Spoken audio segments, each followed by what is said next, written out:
which is the initial incident, is the corner of East Pratt Street and North Gay Street.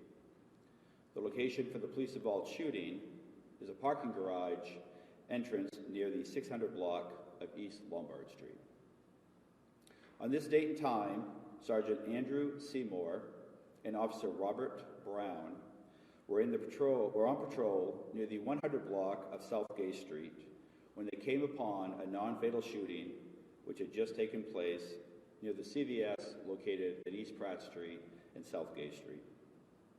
Sergeant Seymour, the passenger, exited the patrol vehicle to call for aid for the shooting victim and secure the scene. Officer Brown chased the fleeing suspect in his patrol vehicle and then chased him on foot.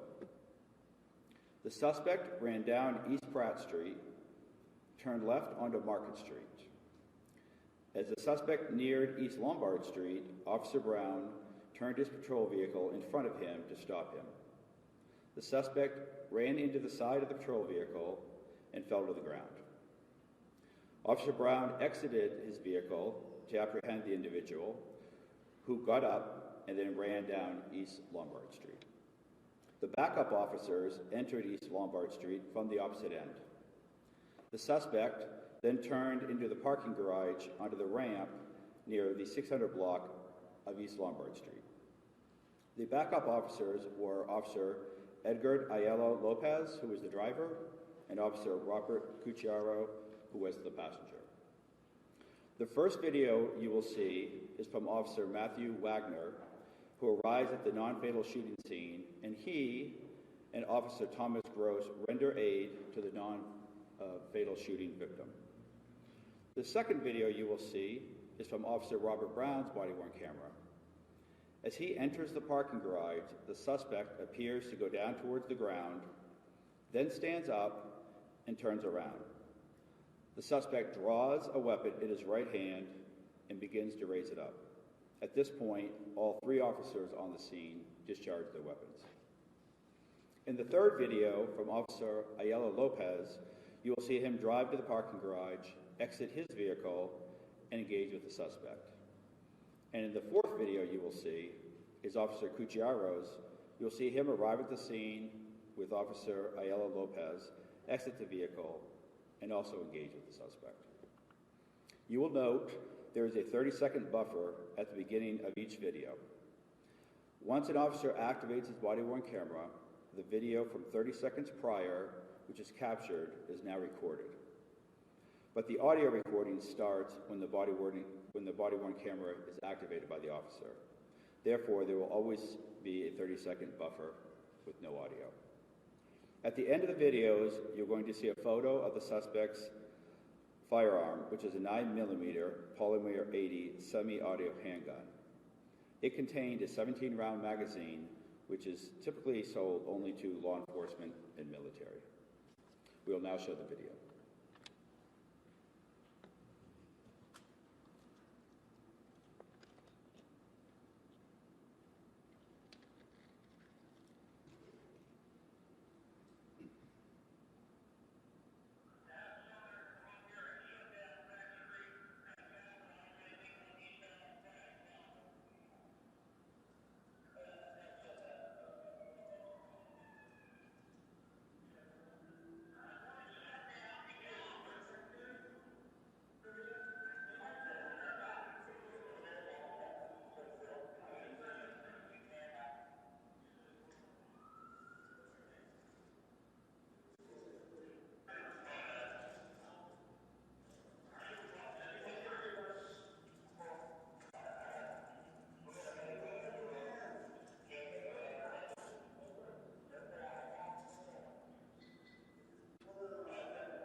hold that picture up. Yeah, we'll put the photograph back up so you can see it. Does anybody have any questions about the incident? Yes, ma'am. So all three police officers who responded fired shots, is that correct? And about how many shots were fired? Yes, all three police officers that arrived did fire the weapon, and at this point we believe 16 rounds were fired. Yes, sir. Originally at the press conference with both the mayor and the commissioner, it was said that the suspect pulled the gun and that the weapon misfired. During your statement, you never mentioned the suspect misfiring, and when we watched the video, there was no sound or misfiring. Can you please explain if the suspect's weapon actually misfired? Sure. So when we say misfired, what happened was it appears from our investigation that when the suspect originally shot the individual outside of the CVS, when the weapon ejected a casing, it looks like the weapon jammed and that the next round did not properly load into the weapon, making it impossible to fire. Not knowing that, of course, because the slide would go back in place, almost fully in place, so the officer would know that. So at that point, if the suspect was to try to fire the weapon again, the weapon would not go off. So when the three officers before them fired, when we saw him pull out his vehicle, can you tell us if he fired the weapon, yes or no? He did not. He did not fire the weapon at 55 Market Street outside of East Lombard. When the video slowed down, there was the red ring, and he pulls out the weapon. Before officers fired at him, did he discharge his weapon? He did not. My second question is, can you explain to the public and the media why the first officer fired the camera, and then you mentioned the buffer, but why it was silent? As he's pursuing the suspect. Yes. So when you turn the body-worn camera on, it's always recording a video. It's not recording an audio. So when you when you activate the camera, it pulls 30 seconds of prior video to you. So in this case, it looks like Officer Brown activated his video as he was approaching the garage. And so you can, when you watch the video, you can hear the audio start, but it pulls back 30 seconds of video. So that's why you're seeing him chase the individual. That's why you don't see him in the car chasing him, because 30 seconds has elapsed. So it only goes back 30 seconds. And there was a bleep in what one of the officers said as he was giving commands. Can you tell us what the officer said or shouted?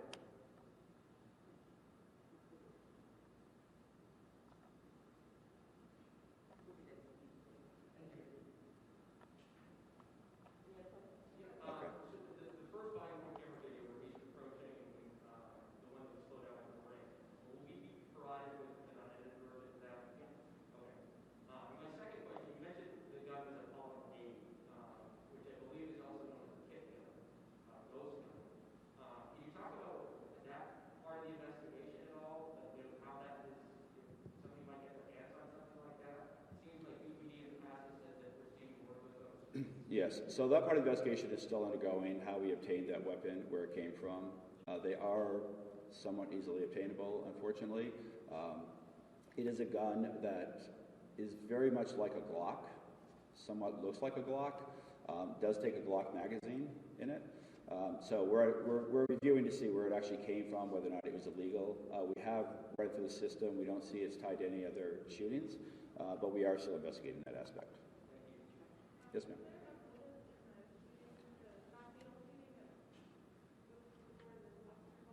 Any other question? Was there a motive for the shooting that happened prior, not the shooting?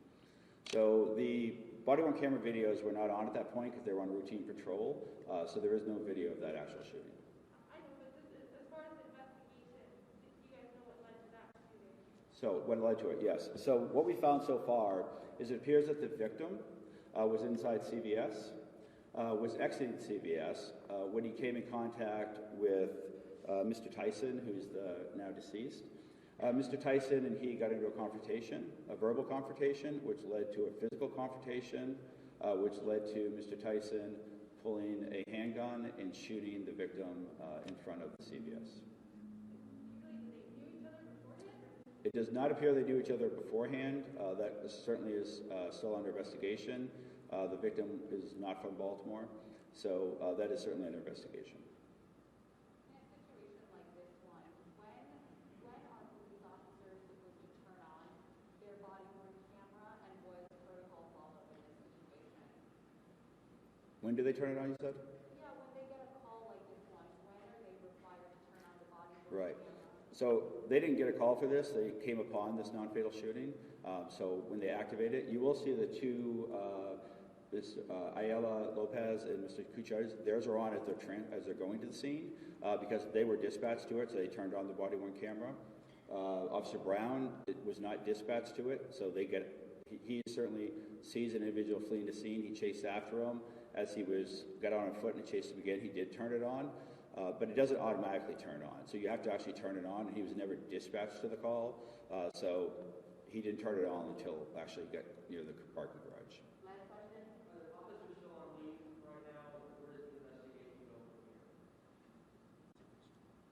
What was the question? I apologize. Are the officers involved still on leave right now? And where does the investigation go? Yes. So all officers involved in a police-involved shooting go on sort of administrative duties. We assess them through our health and wellness, have them get assistance to make sure they're okay to go back to work at some point. Also, the State's Attorney's Office reviews with us these cases, makes a determination whether or not there will be any criminal charges. Once the State's Attorney's Office has told us whether or not there will be charges or not, if there are no charges, we finish up our internal investigation and make a determination if they should go back on duty. As you can imagine, taking the life of somebody is very difficult for an individual. It's not like you'd see on TV in the movies, they're back on duty the next day, right? We want to make sure that we take care of the individuals and give them assistance. But a shooting like this has affected a lot of people, including the victim's family, also the people that were just walking by CVS that observed a shooting take place, and certainly the deceased, his family. So it affects a lot of people. So we want to make sure that we provide assistance to make sure that before we put somebody back to work, they're ready to go back to work, and that they can go back on serving the citizens of Baltimore. And do you have any update on the State's Attorney's Office, how their investigation is going? No, those take quite a bit of time because they want to comb through the evidence that we collect and evidence they may collect. That takes quite a bit of time. So we want to make sure it's done correctly, and at the end of the day, the right decision is made. But it's not been yet passed over to them yet, or are they actively involved at the moment, or they're still waiting for you to... The State's Attorney's Office? Yes, they respond the night of the event. They're on scene from the night of the event. And as we progress interviewing, gathering evidence, we share that with the State's Attorney's Office on a daily basis. Yes. All right. Thank you very much.